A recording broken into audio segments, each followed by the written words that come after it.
to step in because I see a lot of black people saying, well, they can't deport black people because we here. Honey, I know you don't think they're building all of these detention centers for immigrants. I know you can't think that. See, what happens is that, let's just say worst case scenario, they change the definition of citizenship to exclude your black ass. Now you are here illegally. And so the practice that they've been doing, running up on all these folks, they will now do to you. And they will put your ass in that jail to continue the tradition of slave labor that is already in the Constitution. They don't even have to change nothing for that. Hello wonderful people, welcome one more time to another episode on my YouTube channel. I'm Marvin. For those new to this channel, feel free to hit the subscribe icon and follow my page. With the recent birthright citizenship revocation in Trump's administration, different arguments have emerged. Is Trump using this strategy to punish black Americans? Take a look at this first video. We can clearly see and hear why blacks are the most affected ones. The Trump administration has intensified its effort to strip some Americans of their US citizenships. In a recently published Justice Department memo that directs attorney to prioritize the naturalization of naturalized citizens who commit certain crimes. The memo published on 11th calls on attorney in the department to institute civil proceedings to revoke a person's United States citizenship if an individual either illegally procured naturalization or procured naturalization by concealment of a material fact. Looks like they have been wanting to revoke black American citizenship and rights. Birthright citizenship is for children of slaves. And who are they? Of course, the black family. Well, they are not rewriting the laws to protect black Americans. They are rewriting them to erase the black family. Birthright citizenship is just the beginning. Stay vigilant. Stay loud. Let's watch the following videos and come back at the end to discuss the subject matter. Yeah, and some people think that what I'm saying is some like real fantastical, impossible concept. It's not. The Supreme Court ruled in the Dred Scott case and basically said black people do not have rights. We are not citizens. So if anything goes left, we don't get to fight it the way that the other folks do. If you are a free black man and you get kidnapped and taken down south, you don't get due process. You don't get to fight it. Like, you don't get none of that. You better hope that somebody come and help you and save you, but it's not written down in the Constitution that you have rights. Even though you were a free black man, you were still not a citizen. Because ultimately, they would define this often by your ability to vote at a certain point in time, your ability to own land at a certain point in time.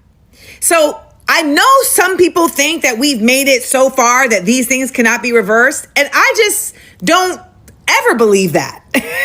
The fact of the matter is the 14th Amendment was only put in that Constitution in response to the Dred Scott case and after black people had fought in the Civil War. But you got enough black folks now who are willing to weaponize their blackness to go along with white supremacy that they would help them come up with a definition that included them. This is why I keep saying we are at a crucial crossroads for what black identity is in this nation. And folks are going to be forced to choose. Am I black or am I American? Birthright citizenship is going away, and people want black Americans to put the capes on and care about them, and we don't give a shit. Because every time we need another group, including people from the African diaspora, what do? You find ways to shit on our freaking legends like the Buffalo Soldiers, Harriet Tubman, so many others. You find a way to come over and undermine us. You find a way to go in and get under white supremacists and find a way to just constantly find a way to shit on us. To show us there is no unity. We've tried the whole black and brown unity. We tried to save the freaking African diaspora. At this point, we are fucking resting. We don't give a shit. Now, if I don't speak for you, that's fine. But I can guarantee you a good chunk of black America is sick of everybody's shit. So it don't matter if you come from the African diaspora or any other group. We don't care. Okay, so here's what just happened that should be screaming across every headline. The Trump administration just issued a memo to the Department of Justice telling them to start prioritizing civil denaturalization. And that means revoking citizenship from naturalized Americans, people who became citizens legally, if the government believes that they got that citizenship fraudulently or pose a security threat. And sure, the memo claims that this is only for the worst of the worst, like war criminals, terrorists, gang members, and has been done historically. And that sounds fair in theory, but here's the catch. Once a naturalized citizen is targeted for civil denaturalization, they don't get a public defender. It's not a criminal case. You're just stripped of your citizenship in a civil court with no automatic right to a lawyer. And this opens the door to some seriously dangerous territory, because now the executive branch, meaning Trump's DOJ, gets to decide who counts as a fraudulent citizen. And once you're denaturalized, guess what? You're deportable. So this raises huge constitutional concerns. Who decides what counts as fraud? What counts as a threat? Are certain communities, especially immigrants of color, going to be disproportionately targeted? And what happened to due process? And let's not forget that citizenship is supposed to be the final stop in the immigration journey. You don't just undo it like an Amazon return. So when you zoom out, this is part of a pattern. Trump's already signed executive orders targeting birthright citizenship, and now this. So we're watching the erosion of what citizenship means in real time.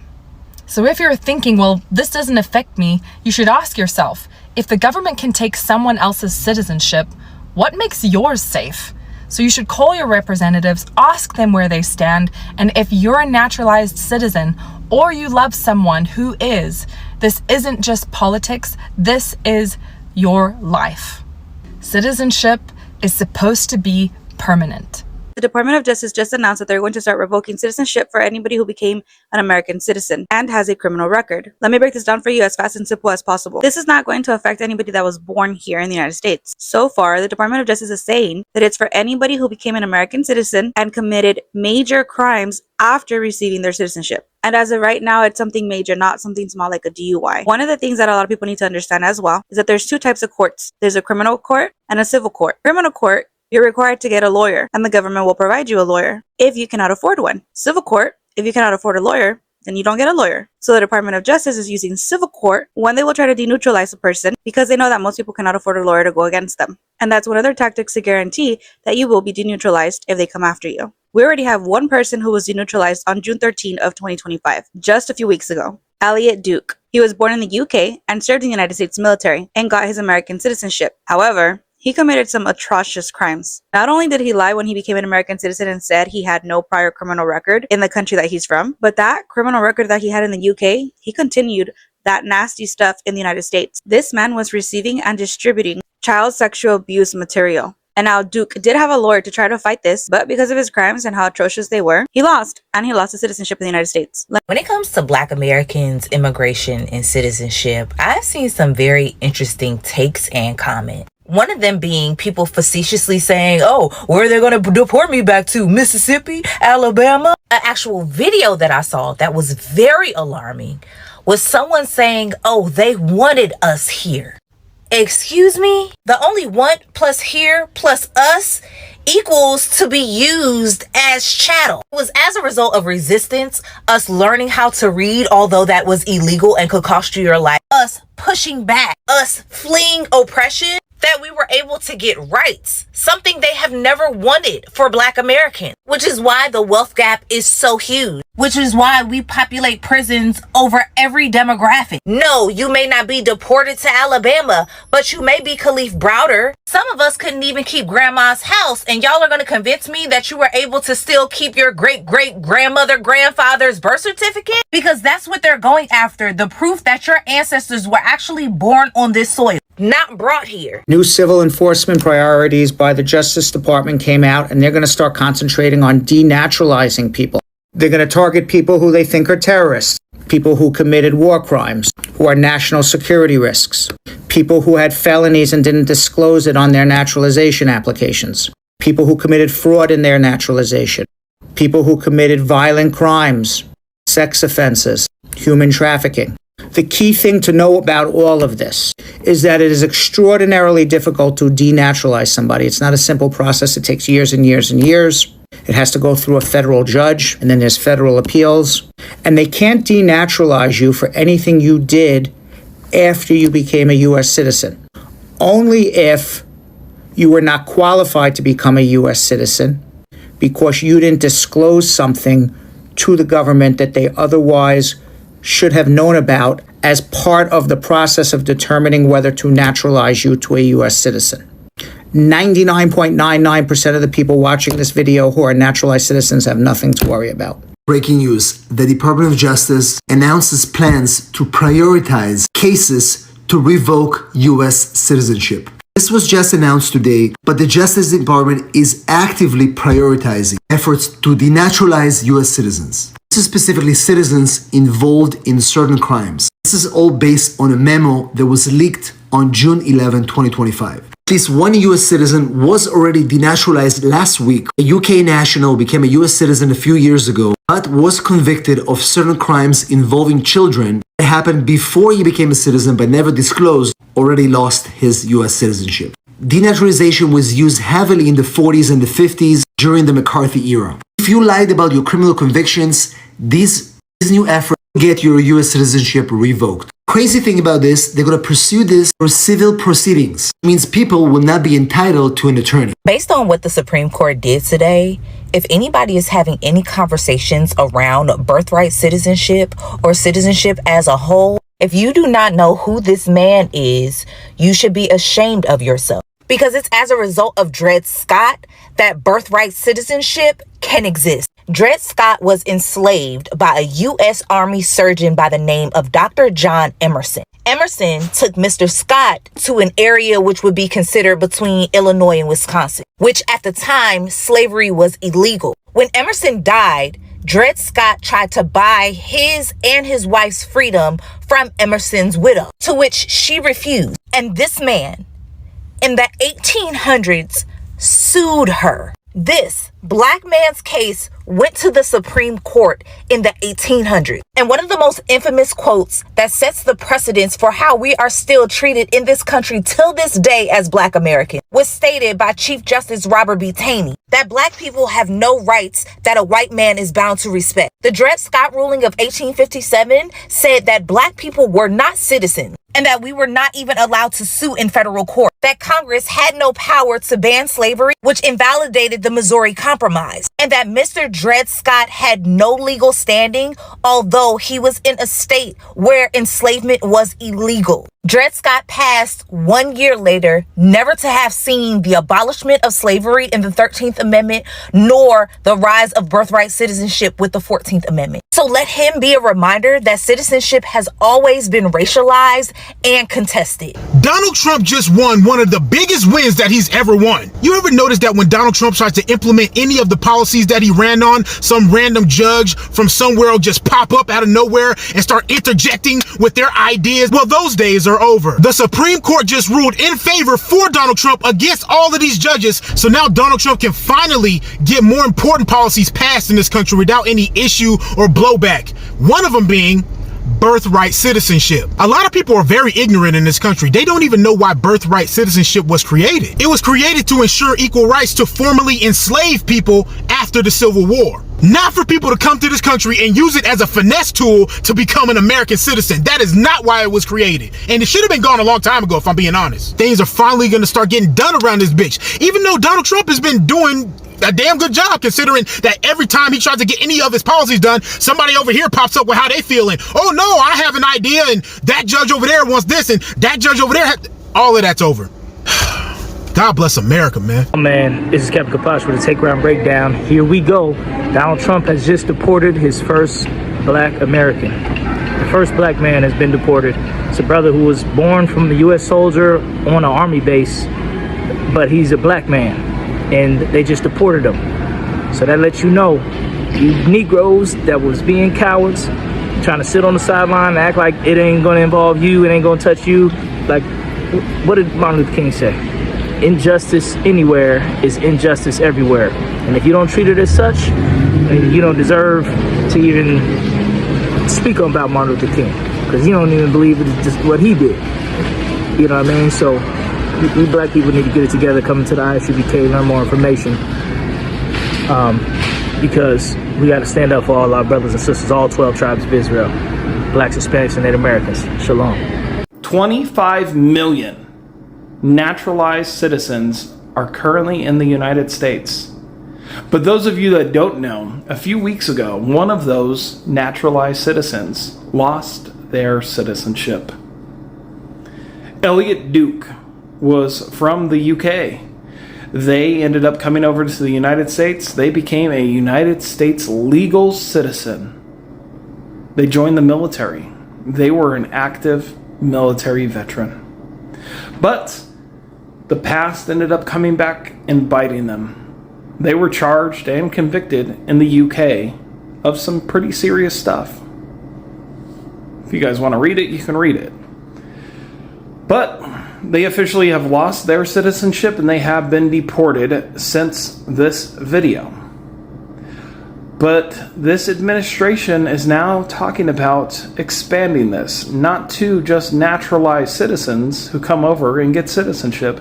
They are now discussing whether or not to make this for United States born citizens.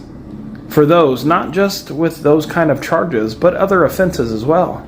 They are now talking about people who are repeat offenders, people with multiple DUIs, people with multiple domestic violence cases, because you're unwanted.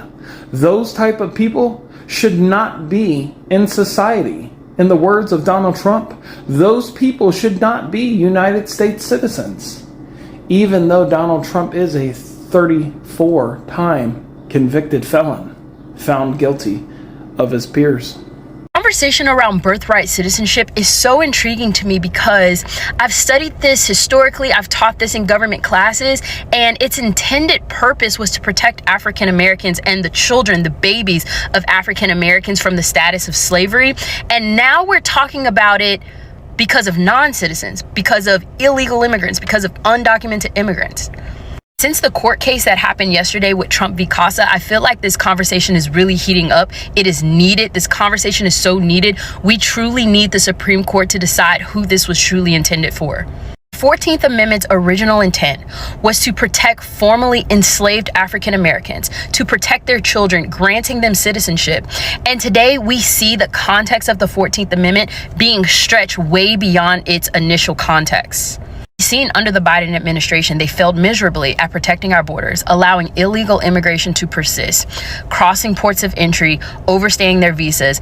And we see that some of these illegal immigrants are having children. And in a lot of cases, these illegal immigrants who are having children in the United States are able to benefit off of government assistance.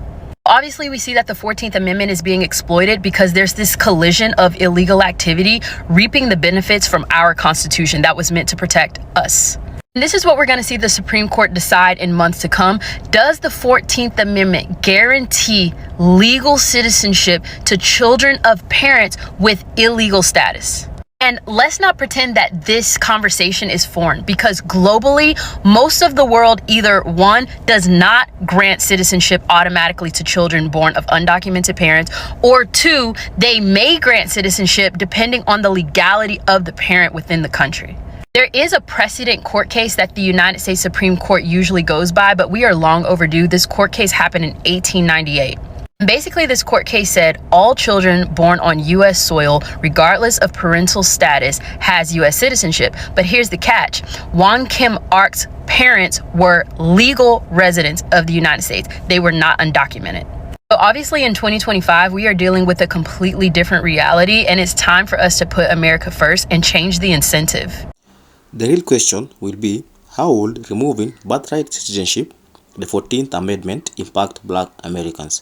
White supremacists don't care if you are here first. All facts for the record, the 14th Amendment was a Reconstruction-era law to protect black Americans. Trump's attack on birthright citizenship just got a green light from the Supreme Court. They didn't strike down the 14th Amendment, but they weakened the court's power to protect it. This is how rights are erased, not in one shot, but by piece by piece. The fight is about who gets to be American, majorly focusing on black folks. In 2025, President Donald J. Trump is reshaping America's immigration landscape. From ending birthright citizenship to expanding denaturalization, his policies are igniting fierce debate. Is Trump protecting America's futures? What's your take on this? Is Trump targeting black Americans with the revocation of birthright citizenship? Let's engage, share your thoughts and opinions on this new move. Remember, don't forget to like, subscribe and share. Thank you, family. Bye.